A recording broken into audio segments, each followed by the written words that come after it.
जय जिनेंद्र दर्शकों, मैं अनंत जैन आप सबका अपने YouTube channel creativity and skills में हार्दिक स्वागत करता हूं। वीडियो में आगे बढ़ने से पहले मैं आपसे रिक्वेस्ट करूंगा कि मैं हर वीडियो के डिस्क्रिप्शन में मैं अपनी बुक और व्हाट्सएप चैनल के लिंक देता हूं, तो आप प्लीज़ दोनों को चेक करिए। बुक के लिंक से बुक को परचेज़ करिए और व्हाट्सएप चैनल के लिंक पर क्लिक करके व्हाट्सएप चैनल को फॉलो करिए। तो आज की वीडियो में हम जानेंगे आचार्य चाणक्य के बारे में, जो कि चंद्रगुप्त के प्रधानमंत्री और गुरु दोनों थे। तो आइए बिना देरी किए वीडियो शुरू करते हैं। चाणक्य का जन्म 375 ईसा पूर्व में चणक गांव में हुआ था और इनकी संलेखना जो हुई थी वो 283 ईसा पूर्व में पाटलिपुत्र में हुई। इनके पिता का नाम चणक था और माता का नाम चणेश्वरी था। इन्होंने किताब लिखी, पुस्तक लिखी, उसका नाम था अर्थशास्त्र। वो बहुत बड़े राजनीतिज्ञ और महाज्ञानी महापंडित थे। चाणक्य के बारे में कहा जाता है कि इनका जन्म जब हुआ तब इनके मुंह में पूरे दांत थे, तो इनके पिता चाणक घबरा गए, क्योंकि मुनियों ने अवधि ज्ञान से बताया कि ये जो शिशु है ये महान शासक बनेगा आगे चल के।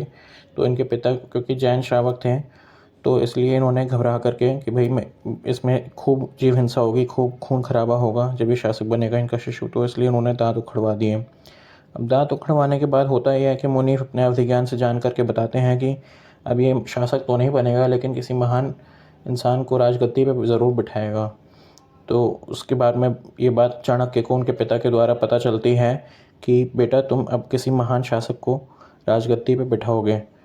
तो चाणक्य जब बड़े होते हैं तो इनका पैसे की कंगाली होती है इनके पास में, क्योंकि गरीब तो थे ही चाणक्य। तो किसी के कहने पे ये उस समय के तत्कालीन नंद वंश के सम्राट धनानंद के दरबार में जाते हैं भिक्षा मांगने के लिए। अब होता यह है कि धनानंद के जब राज दरबार में पहुंचते हैं तो ये उनकी गद्दी पे बैठ जाते हैं, जो कि धनानंद के उसमें का जो सिंहासन होता है। अब वहाँ पे जो नौकर होता है वो उनको और भी सीट ऑफर करते हैं कि आप यहाँ बैठ जाइए, यहाँ बैठ जाइए, क्योंकि महाराज आते होंगे। लेकिन चाणक्य सुनते नहीं है, तो फिर वो क्रोधित होकर नौकर उनका अपमान करता है और उनको बाहर निकाल देता है। इसी बात से क्रोधित होकर के चाणक्य संपूर्ण नंद वंश के मूल रूप से उखाड़ने का प्रण लेते हैं। तो इसलिए फिर चाणक्य बाद में चंद्रगुप्त को प्रशिक्षित करना शुरू करते हैं। जब चंद्रगुप्त बड़े होते हैं तो चंद्रगुप्त और चाणक्य मिल करके पाटलिपुत्र पे हमला करते हैं, लेकिन उनको करारी हार मिलती है। तो बाद में भटकते हुए दोनों एक बुढ़िया के घर में पहुंचते हैं, जो कि खिचड़ी बना रही होती है उस टाइम पे। तो होता यह है कि जो बेटा होता है बुढ़िया का, जब वो खिचड़ी खाता है तो उसका हाथ जल जाता है, क्योंकि पहले के टाइम पे लोग हाथ से ही खाना खाते थे। तो अब हाथ जल जाता है तो बुढ़िया अपने बच्चे को डांटती है कि यार बेटा तू भी चाणक्य की तरह मूर्ख है क्या। तो उन्हें एकदम से गरम गरम खिचड़ी में हाथ डाल दिया, बजाय कि उसको किनारे से खाने से। तो चाणक्य जब ये सुनते हैं तो उनको अपनी गलती का एहसास होता है कि सीधे पाटलिपुत्र पे हमला करना ठीक नहीं, इसलिए हमें सीमावर्ती इलाकों पे कब्जा करना होगा और बाद में उनको साथ में लेकर के फिर पाटलिपुत्र पे हमला करना होगा। और उन्होंने ऐसा ही किया बाद में। और चंद्रगुप्त जब उनको विजय मिली तो चंद्रगुप्त को राजगद्दी पे बिठा करके और मौर्य वंश का संस्थापक बना करके चाणक्य खुद राजपुरोहित और प्रधानमंत्री पद पे आसीन होते हैं।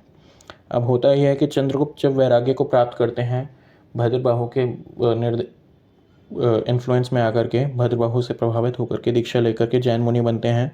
तो चाणक्य उसके बाद अपने बेटे को बिठाते हैं चंद्रगुप्त बिंदुसार को, और बिंदुसार के शासन के 25 साल बाद चाणक्य स्वयं एक जैन मुनि दीक्षा लेकर के मुनि बन के कुटिया में तप कर रहे होते हैं। तो सुबंधु नाम का एक मंत्री होता है जो कि बहुत चिढ़ता है चाणक्य से। तो वो क्या करता है कि ना वो उनकी कुटिया में आग लगवा देता है। तो चाणक्य का जब को पता चल गया कि अब मेरी कुटिया में आग लग गई है, लेकिन वो क्योंकि मुनि थे तो इसलिए वो संलेखना पूर्वक मरण करते हैं, और उनकी संलेखना होती है, समाधि मरण होता है। तो अगर आपको ये वीडियो पसंद आई हो तो प्लीज़ इस वीडियो को लाइक करें, चैनल को सब्सक्राइब करें। और अगर आपको वीडियो में कुछ भी सवाल पूछना हो या कुछ नहीं समझ में आया तो आप कमेंट सेक्शन में मुझसे ज़रूर पूछें। मैं हो सकेगा तो आपको हर सवाल का जवाब दूंगा। और कमेंट्स में मेरे को ज़रूर बताइए कि आपको ये वीडियो कैसे लगी और आप किस टॉपिक पे वीडियो देखना चाहते हैं। आज के लिए इतना ही। मैं आपसे मिलता हूँ अगली वीडियो में। तब तक के लिए आप सभी को मेरा सादर जय जिनेंद्र।